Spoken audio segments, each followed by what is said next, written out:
নমস্কার বন্ধুরা, আমরা আজকে সিটেট নিয়ে আলোচনা করব। সিটেট কথাটার অর্থ কি? সিটেট বলতে বোঝায় সেন্ট্রাল টিচার এলিজিবিলিটি টেস্ট, অর্থাৎ সেন্ট্রালের যে টিচার এলিজিবিলিটি টেস্ট, অর্থাৎ টিচার হওয়ার জন্য যে একটা এলিজিবিলিটি দরকার, সেইটা টেস্ট করার জন্য মূলত সিটেট হয়ে থাকে। সেটাকে কোয়ালিফাই এক্সাম বলা হয়। তাহলে সিটেটটার দুটো ভাগ থাকে। একটা হচ্ছে পেপার 1, যেটা কিনা ক্লাস 1 থেকে 5-এ যারা পড়াবেন তাদের জন্য, অর্থাৎ যারা ডিএলএড করেছেন তাদের জন্য পেপার 1। পেপার 1 নিয়ে আজকে আমি আলোচনা করছি না, আজকে আমি পেপার 2 নিয়ে আলোচনা করব। এই পেপার 2 হচ্ছে ক্লাস 6 থেকে ক্লাস 8 পর্যন্ত যারা পড়াতে চান তাদের জন্য পেপার 2। এবার পেপার 2 কি রয়েছে এর মধ্যে চলুন দেখে নিই।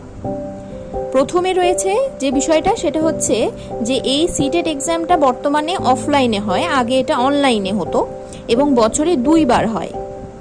অফলাইন এক্সামে এটা পেন পেপার টেস্ট হয়, অর্থাৎ আপনাদেরকে ওয়েমার শিট দেওয়া হবে, ওয়েমার শিট পূরণ করতে হবে। টোটাল টাইম থাকে 150 মিনিট, 2 ঘন্টা 30 মিনিট, এবং প্রশ্নও থাকে 150টা, যেটা আপনার প্রশ্নের মান থাকে এক একটা প্রশ্নের 1 নম্বর। আচ্ছা, পাসিং স্কোর হিসেবে যদি আমরা বলি কত পেলে আপনি পাস করবেন, সেটা হলো 60%, অর্থাৎ 90। 150-এর মধ্যে আপনি যদি 90 পান তাহলে আপনি পাস করবেন, জেনারেল ক্যাটাগরি হিসেবে বলছি, অর্থাৎ ইউআর যারা আছে। এবং 55 আর পার্সেন্ট যারা পাবে, অর্থাৎ 82 150-এর মধ্যে, তারা এসসি বা এসটি, ওবিসি বা ইডাব্লিউএস ক্যাটাগরির মধ্যে যারা আছে তারাই মূলত এই 52 বা 55% অথবা 82 পেলে পাস করবে। আচ্ছা, তাহলে এইখানে আমরা দেখলাম যে এক্সামের প্যাটার্নটা কীরকম হয়। সিটেট মানে সেন্ট্রাল এলিজিবিলিটি টেস্ট, যেখানে 2টো পেপার থাকে। এখানে আমরা সেকেন্ড পেপার নিয়ে আলোচনা করছি। আচ্ছা, সেকেন্ড পেপারটা নিয়ে এবার আমরা কি বলবো, যে পেপার 2 এর স্ট্রাকচার, যেটা ক্লাস 6 to 8-এর জন্য। মোট 4টি বিভাগ রয়েছে এখানে পেপার 2 এর মধ্যে। কি? চাইল্ড ডেভেলপমেন্ট অ্যান্ড পেডাগজি, অর্থাৎ শিশুর বিকাশ ও শিক্ষা, যেখানে 30টি কোশ্চেন থাকবে, যার 30টি কোশ্চেনের জন্য 30 নম্বর বরাদ্দ করা আছে, এবং 30টি কোশ্চেন কিন্তু কম্পালসারি। এখানে মানে একটা এক্সট্রা কোশ্চেনও থাকবে না, এবং এই পার্টটা কিন্তু কম্পালসারি, সবার জন্য কম্পালসারি। আচ্ছা, তাহলে এটাকে আমরা পেডাগজি বলছি, 30 নম্বর। এবার ল্যাঙ্গুয়েজ, এটা ল্যাঙ্গুয়েজ 1, এটাও কিন্তু কম্পালসারি। ল্যাঙ্গুয়েজ 1 হিসেবে কেউ ইংলিশ, বাংলা, হিন্দি, যার যেটা প্রথম ল্যাঙ্গুয়েজ, প্রথম ভাষা, সেটা চুজ করতে পারে। সেখান থেকে 30টি প্রশ্ন আসবে 30 নম্বরের। এবং ল্যাঙ্গুয়েজ 2, সেটাও কম্পালসারি, সেখান থেকেও 30টি প্রশ্ন আসবে 30 নম্বরের, এক একটা প্রশ্নের উত্তর 1 নম্বর করে। এবং এই যে ল্যাঙ্গুয়েজ 2, সেটাও চুজ করা যাবে, অর্থাৎ ল্যাঙ্গুয়েজ 1 এবং 2 কিন্তু সেম হওয়া যাবে না। যদি কেউ বাংলা ল্যাঙ্গুয়েজ 1 চুজ করে, তাহলে তাকে পরে হয়তো হিন্দি বা অন্য যে কোনো ল্যাঙ্গুয়েজ চুজ করতে হবে। এই দুটো ল্যাঙ্গুয়েজ সেম হবে না কখনোই।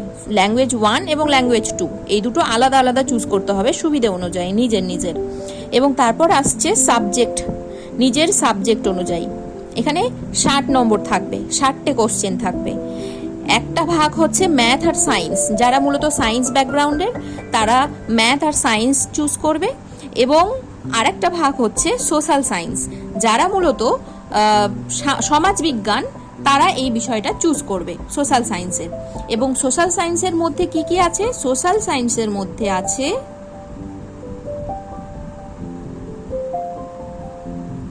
হিস্ট্রি, জিওগ্রাফি অ্যান্ড সিভিক্স বা পলিটিক্যাল সায়েন্স।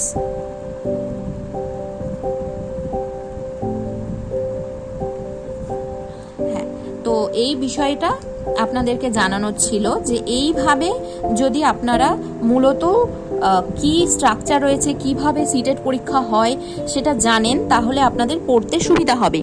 এর পরের ভিডিওতে আমি আপনাদের সামনে কোশ্চেন পেপার নিয়ে আসব, যাতে করে আপনাদের সুবিধা হয় বুঝতে।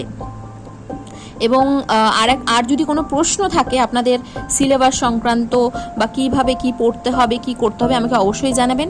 আমি 2024 সালে সিটেট কোয়ালিফাই করেছি এবং আমি খুব ভালো করেই জানি যে কি কি অসুবিধাগুলো হতে পারে, বিশেষত টাইম ম্যানেজমেন্টের প্রচণ্ড অসুবিধা হয়। তো আপনারা যদি জানতে চান অবশ্যই আমাকে কমেন্টে জানান যে কি বিষয়ে আপনাদেরকে আমি জানাবো। ধন্যবাদ।